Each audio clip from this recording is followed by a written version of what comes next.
Let's go ahead and start. Before I do start, I just want to let you know that I have been an agent or was an agent. I don't actively sell anymore, but I was an agent for 10 years. For those of you who this is your first time hearing from me, I was acquired by Coldwell Banker after 3 years of selling, and I closed my last transaction at the beginning of 2014.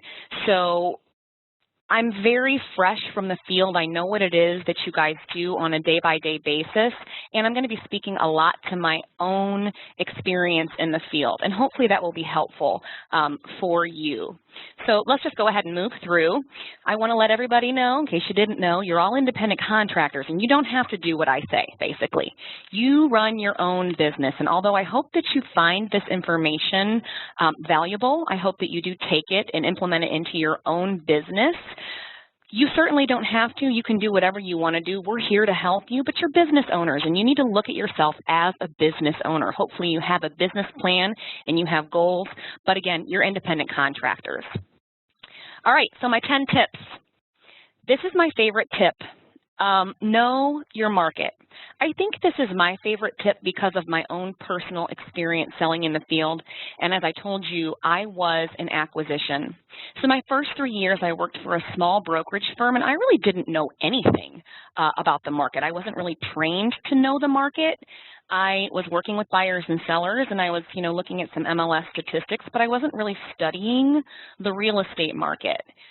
We had the crash. I got my license in 2004, so we then had the crash in 2006 and 7, and I was acquired by Coldwell Banker in 2007.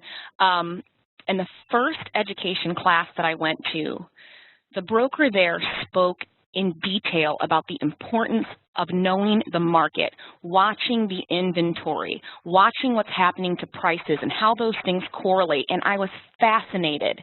He showed us a graph, and I actually used to take this sometimes on my listing presentations, of our market back in 2006 and 7 when the market crashed. And it was fascinating to me because what happened was, obviously at that time, inventory was very, very, very low, and that's what was driving prices. We went from almost zero inventory to over 4,000 units in 6 months. Now, you would have thought at that point, people would have stopped buying, but they didn't stop buying because the media was telling them that they could continue to purchase. But what was happening was, those agents that were studying the market, and unfortunately I wasn't one of them, they were able to tell their buyers and their sellers, you know what, you might not want to invest at this time because we are heading towards a major crash. So I would just say for you guys that are in the market right now, if you don't know what's happening with inventory and you can't speak to that with your buyers and sellers, you're at a disadvantage. If you can, you're at an advantage, because what started happening was I would sit down with my clients and I would show them these types of graphs. You can pull this, probably something similar. If you don't have access here in Florida, we have what's called Trend Graphics, and we also have something called Market Quest. And for CB United and Carolinas, you are going to get those programs probably in October.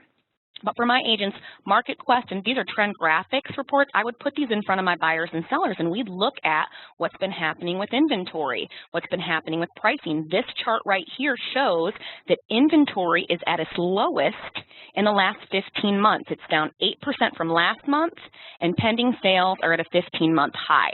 So I would talk to my buyers and sellers, and they would say, no one has ever spoken to me about real estate like that. You are different, and you want to be different. You want to be educated, and you want to be able to talk about it in an exciting manner so that they can just sense that energy and give you your business. So when you're out, you are going to be talking to people before you start prospecting. Know your market. Okay, so the second thing is reaching out to your sphere of influence. This is a good little chart of what your sphere of influence looks like. It's bigger than you think. And if you haven't started yet, for my Florida agents, I hope you're entering your sphere of influence into In Touch. 2 a day, every working day, if you're working 20 days a month, and I'm sure you're working more than that, but let's just say Monday through Friday, that's 480 contacts in touch that you'll have by the end of the year. For my CB United agents, you are getting, in October, you're going to be getting in touch. So actually, I'm going to be posting my email address at the end of this presentation. We can give you a spreadsheet now where you can start entering your sphere of influence in that spreadsheet so that when you do get in touch, you can import them in. But either way, you need to have a database with your sphere of influence. Then you need to pick up the phone and you need to call them. Meet them for coffee. These people are your biggest opportunity for business right now, today. And you should be comfortable asking them for referrals. Now, let me give you a little bit of a lesson here on what not to say. I mean, obviously, if you can get in front of them, that's great. But you don't want to phrase your question, do you know anyone? Do you know? Do you know anyone that might be selling their house or wanting to buy a house? Do you know? That's kind of vague, and you're going to get the no, I don't know anyone. But if you rephrase that and say, of all of the people that you know, which one of them do you think is going to be selling next? That is a very different question. Do you know anyone that's going to be selling? Or, of all of the people that you know, which one of them will be selling next? They're going to think. They're going to stop and say, I don't know, who would be selling next? And they'll start thinking of someone. And the following question, if they say, yeah, you know, I think Sally might be selling, the next question you want to ask is why? Maybe Sally's pregnant. Maybe Sally's kids are getting ready to go to college. Whatever the situation may be, you want to find out why. Do you know anyone? Don't ask it. Of all the people, who's going to be selling next? Make sure you ask why and follow that by, you know what, I'd really love to contact them and offer them a free consultation so they can get a feel of what's happening in today's market. You're offering them something of value. So you are going to be contacting them to let them know. That's all. And then ask for their number. Can you give me their number? Will you give me, what is their number? Don't say, here's my number, have them call me. See, that's leaving it out of your hands. You want that number, so you're going to say to them, can I have their number? What's their number? Pull out your phone, get it in there. So you've got to take the lead on that. All right, let's move on to my third tip. And this kind of falls right in line, you guys. This is contacting your past clients. And when you contact your past clients, you're already going to know what's going on with inventory, so you've got that done. And then I want you to be specific. So approximately 800 people are moving to Florida every day. Did you guys know that? I mean, that is serious stuff. 800 people every day are moving to Florida. And our labor force is growing 4 times faster than the national labor force. That means there's jobs here. That's why people are coming here. This is paradise. You know, these are just statistics I pulled off the internet just when I went in searching for Florida. And that's I can't remember, Fishbein, I think that was in his report last year. But the last bullet on there is that Florida has the 5th best business climate in the nation. Those are all reasons why people would be moving to Florida. So if you're talking to your past clients and they're asking you about what's happening in the business, because they will, you know they will, they always do, have a couple of these statistics ready because you can follow that up with, have you thought at all about selling? You know what, if you drop a couple of those really good statistics on how many people are moving to Florida every day, you might convince them that maybe they should start to think about selling. And if they're not, well, the next question you'd want to ask them, can anybody think, we just talked about it, of all of the people you know, which one of them do you think will be selling next? So you're going to ask that same question. You're going to be direct, not do you know anyone, of everyone you know, who? Who is the person that's going to be selling next? And then why? And then I want their number, what is it? I'm going to give them a free consultation. So you just want to be specific when you're calling your past clients. You need to practice those dialogues and be ready and have those statistics. Okay, so my number 4 tip is holding open houses. And you're going to notice on there I've got the right way. there's a lot of agents who hold open houses the wrong way. And you need to be different so that you can have the kind of results that you're looking for. The reality, you guys, is that thousands of listings are taken every year as a direct result of open houses. We just had a managers meeting last week, and one of the agents reported three listing appointments from one open house. And you know what they do? They do open houses the right way. They mail out exclusive invitations. If you're holding an open house from 1 to 4, you need to target that market. You need to send out something to those homeowners saying that you're going to hold it open an hour early exclusively for them. You know they're going to come anyways. They're coming because they're nosy. So, and they're important. It's not that they're not important, because those people might want to list their house, but you also don't want to have a ready, willing, and able buyer in there, and then you've got the homeowner down the street in there at the same time. Those are two different needs. So exclusively invite the people in the neighborhood from 12 to 1. Don't put the open house sign out yet. Send them an exclusive postcard. Then the morning of, or maybe even the day before, follow up in person. One of those pictures on there is a postcard, and the other one is actually a door hanger. You can follow up in person, knock on the doors, and take your postcard and your hanger and just say, hey, I'm Wendy Crane. I just wanted to remind you I sent you out. Hopefully you got my invitation. I'm going to be holding an open house at XYZ. It's exclusive for you between 12 and 1. I really hope that you can make it. If they're not there, you leave your door hanger on the door and you walk the neighborhood. Then make sure that when they come through, you're writing their name down and send a thank you card. Thank you so much for attending my open house. I'll tell you what, even if the neighbor was just nosy and they had no intentions of listing, they are going to be impressed because you are different than the other agents. And when they do need to list their home, or they're thinking about someone else, they're going to say, you know, they might not like you knocking on their door, but guess what? They're going to like you knocking on other people's doors when their house is for sale. So if you hold open houses and you do it like this, you will get great results. You know, in Florida, we're having the statewide open house event, and we are doing open houses, advertising exclusively on the third Sunday of every month. And I'm going to tell you right now, you are crazy if you are not taking advantage of this opportunity. You are losing business every week that you're not holding an open house. One more thing, we do have a great brochure, Holding an Open House, Coldwell Banker Style. It's a little booklet that's got great information about holding an open house the right way. For my Florida agents, we have that on CD Florida for you to access, and for my Carolina and my CD United, that's going to be one of those things. I give you my email address at the end. If you'd like to provide that to your agents, you can just send me an email and I will email you a copy, a PDF of the booklet. It is a really, really great booklet. Okay, so moving on to number 5. Now, this is going to be more specific right now for my Florida agents, but I want Carolina and I want my Gulf Coast agents to pay close attention to this, because you are going to be getting this program in October, and it will change the way you do business. It's a contact management database, In Touch, powered by Market Leader.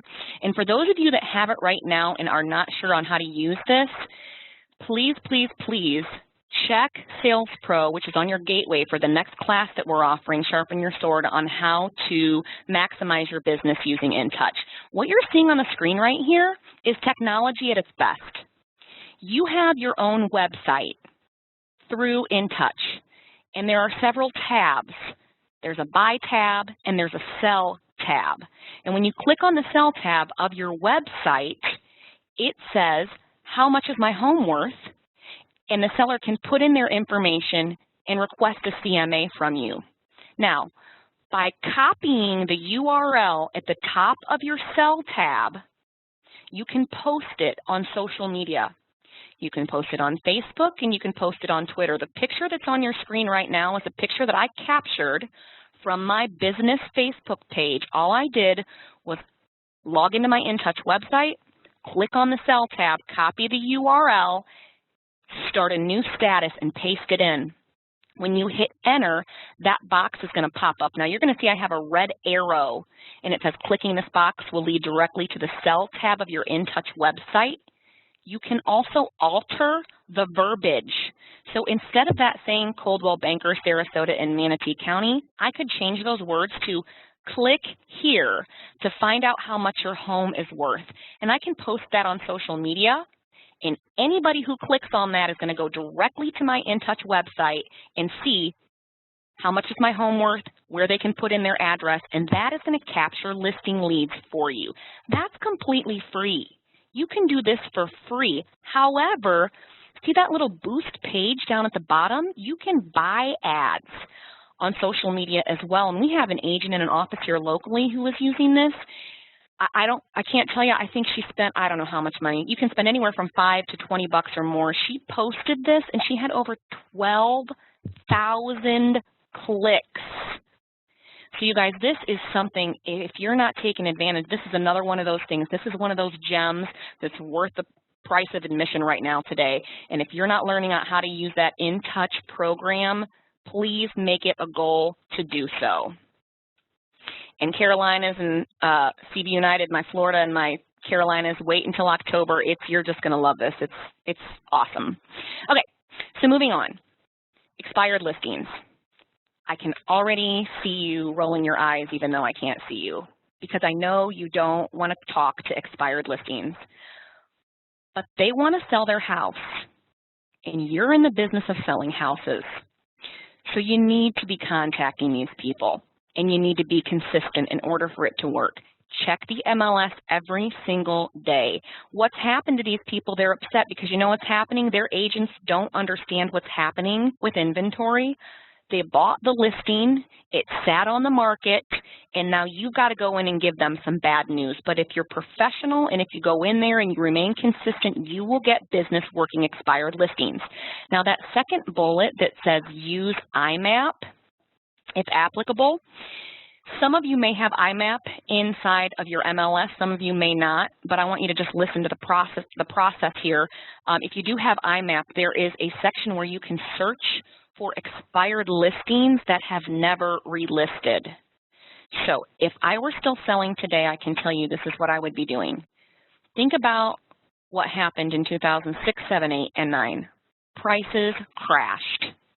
Lots of expired listings back then. But has the market not improved greatly over the course of the last few years? We've seen some record increases in pricing. There are still listings from 2008, 9, 10 that expired and they have not relisted.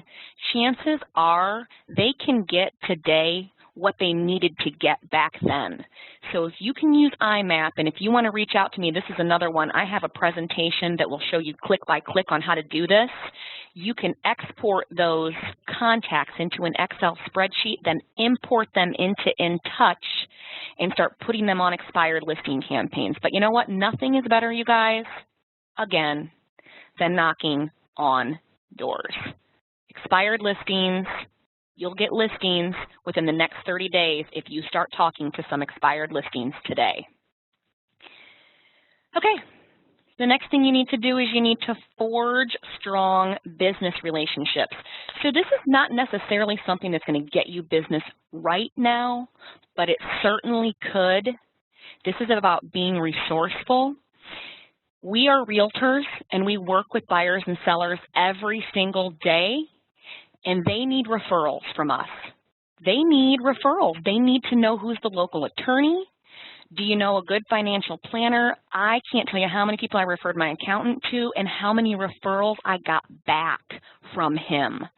They need insurance agents. They need to know what the restaurants are. So you need to be very intentional about getting relationships started. And you know what? Be picky about it. Contact some local attorneys. You're running a business too, and say to them, I'm a realtor, I do a lot of business in this area, and I get a lot of people who need attorneys, and I'd like to sit down with you and see if maybe our businesses would work. I'd just like to get to know you a little bit better and know how you run your business so that I can feel comfortable sending referrals. you don't want to just send them a referral from anyone, for heaven's sakes. You want to sit down. So you sit down with that attorney, you have some coffee, you create a relationship with these people, you refer them business, and over a period of time, you will have a pipeline of business from these people, and you will be sending them business. This is about having a business mind, and there's many, many other types of business relationships. These are just a few. Maybe in your office time, you can sit down and you guys could make a list, but this is something, and this is, this is fun. This is, hey, let's go have coffee. Let's find out if we like each other. This is a good, great networking opportunity for you, and you need to be doing it to be a well-rounded agent. All right, so number 8, this is another one. Go ahead, roll your eyes. For sale by owners. You guys, the statistics on for sale by owners, if you don't know these statistics, by the way, do you like my little for sale by owner sign? Must sell, lost job, can't pay mortgage, wife left, took the dog, house is a gem except for asbestos. Probably wouldn't be knocking on that door. That was cute. But anyways, for sale by owners, that says at least 2 out of 3. I think it's like 80-something% of every single for sale by owner ends up listing with an agent. Why not you? Not you because you're not talking to them. I mean, over 80%. I think Judy Rutland up in CB United had these statistics. They're listing. They are listing. And look at the second bullet on this page. Agent-assisted home sales average 13% higher than your typical FSBO, 13%. Why aren't FSBOs listing with a realtor to start off with, you guys? It's because they want to save the commission. Half the time they're willing to pay 3% to the buyer's agent, which is insane. I'll talk about that on another day. But they want to save 6%. The statistics, if you pull the National Association of Realtors buyer statistics, these are from NAR for 2014, 13% higher when they list with a realtor. So you need to know that. That should give you confidence. And the other thing you need to know is it's going to take you 5 or 6 times because you got to let them try. You have to let them fail. When I talk to for sale by owners, my heart went out to them. You know what? We're in the same business. They're trying to sell their house, and I sell houses. I would leave them something of value every single time. The first time I'd walk through, I'd tell them, you know what, great, good luck. Here's the name of my local lender. There's some really bad lenders in the industry right now, and they're giving pre-approval letters to people who aren't approved. This is a great lender. Make sure that you get the buyer pre-qualified. The next time I take them my title company, I'd always give them something. And then hopefully at some point when they just can't take it anymore, they're going to call on me. And you know what? If they sell it by themselves, now what? They need to move. So maybe they did sell it by themselves, but they're going to call on me to find their next house. There are so many reasons why you should contact for sale by owners. I just can't, I could spend all day on this, you guys. But we had someone last week, gosh, I wish I could remember who I was talking to. And I think I was up in CB United. Sandy, I was in your office. She told me she's got an agent in her office who's been working for sale by owners. He got a listing. He just got a listing the day before, $525,000 listing he got. Every day, agents are getting new listings by talking to for sale by owners.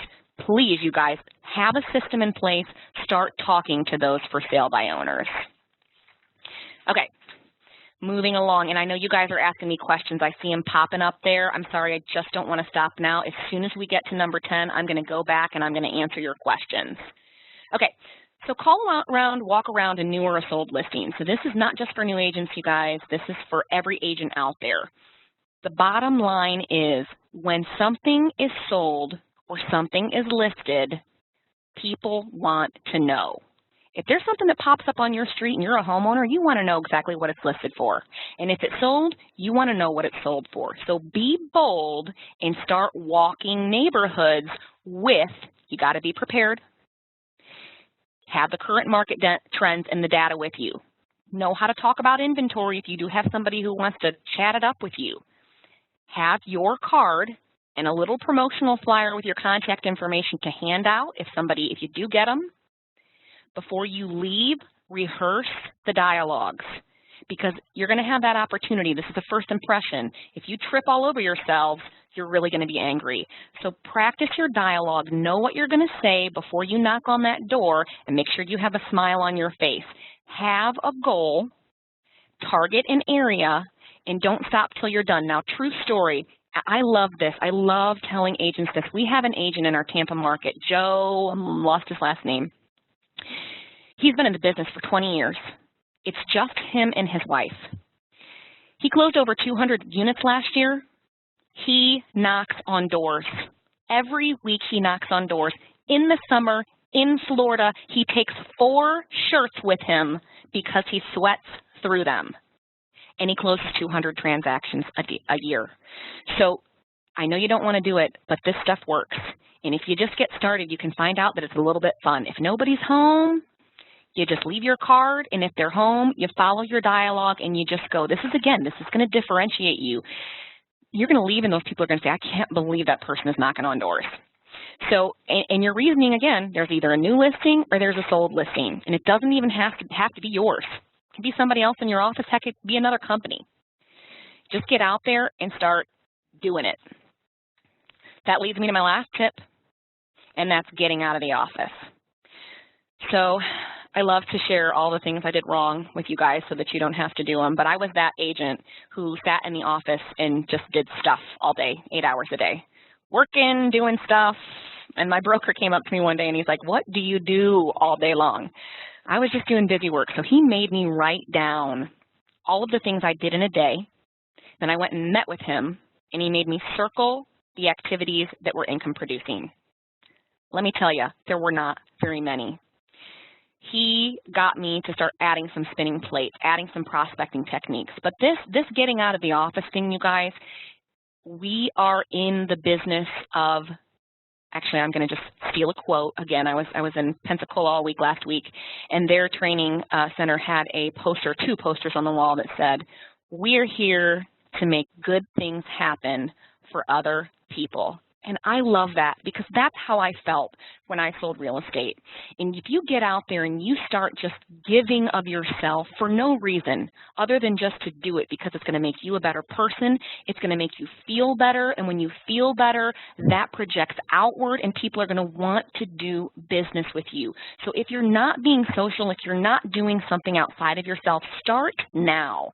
There's a lot of things listed here. Oh my gosh, hospice. I know we have some people, again, I keep saying CB United, but I spend a lot of time with them. We've got Cynthia up there, and she volunteers for hospice. You know, you've got the VFW. Are you a veteran? You know, do you love animals? Right now, the brand is doing that amazing promotion about finding dogs. I am a dog lover. Partner with a shelter. Whatever you're going to do, get out there, start meeting people, start doing something to make something good happen for someone else, and you will start closing more transactions because that's just how things work. I'm going to give you a really quick review, and then I'm going to open it up for questions. So, number 1 was knowing your market. Get those statistics, know what's going on, and be able to talk about it. Then reach out to your sphere of influence. The question was, of all the people you know, who is going to be listing their house next? Same thing with your past clients. Find some of those statistics about Florida and why it's a good reason to sell right now. Hold open houses the right way. Leverage your In Touch account by posting your sell tab. Work those expired listings. Be consistent. Do it every single day. Forge strong business relationships with other people that you need to refer business to. Knock on for sale by owners, call for sale by owners, offer them your assistance, at least 5 to 6 appointments, maybe 7. A huge percentage of them are going to list with a realtor anyways. It might as well be you. Call and walk around newer sold listings. I don't want to hear about it's too hot outside. If I got a guy who can change a shirt 4 times, you can do it too. And get out of the office and be a hero. So, I love this little success. Obstacles are the things that frighten you when you take your eyes off your goal. So keep your eyes on your goals. And thank you, everyone, for attending. I am going to start looking at my chat bar now, you guys, so that I can start answering questions.